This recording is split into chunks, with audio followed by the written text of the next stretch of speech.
இது வந்து வயிற்றுப்போக்கு தன்மை வந்து உங்களுக்கு இப்போ தண்ணியாக உங்களுக்கு வந்து அந்த லூஸ் மோஷன் போகுது அப்படின்னா உங்களுக்கு வந்து தண்ணியும் வந்து ஓஆர்எஸ் அந்த மாதிரி ட்ரிங்க்ஸும் நீங்கள் கொடுத்துட்டே இருக்கணும். அதே மாதிரி ஜூஸும் நீங்கள் வந்து குடிச்சிட்டே இருக்கலாம்.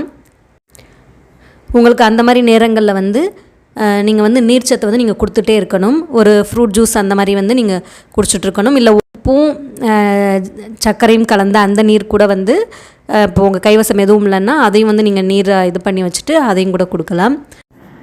உங்களுக்கு நீராகாரம் அந்த மாதிரி ஒரு இதுவும் உங்களுக்கு கொடுத்துட்டே இருக்கணும். இது ஏன் பொதுவாக சொல்கிறாங்க அப்படின்னா நம்மளோட உடம்புல உள்ள நீர்ச்சத்தை வந்து குறையாமல் பார்த்துக்கிறணும். இந்த வயிற்றுப்போக்கு அந்த மாதிரி ஏற்பட்டிருக்கக்கூடிய நேரங்களில் வந்து நம்ம வந்து ஃபைபர் சத்துக்கள், அதாவது கீரை அந்த மாதிரி இதெல்லாம் நம்ம எடுத்துக்கிறாமல் நம்ம வந்து கொஞ்சம் தண்ணீர் சத்து உள்ள பழங்களும் அந்த மாதிரி தான் நம்ம எடுத்துக்கிறணும். ரொம்ப ஃபைபராக உள்ளதை வந்து நம்ம கொடுக்கக்கூடாது.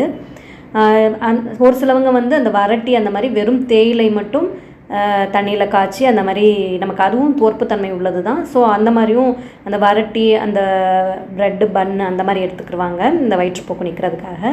அந்த மாதிரியும் நீங்கள் வந்து ஃபாலோ பண்ணலாம்.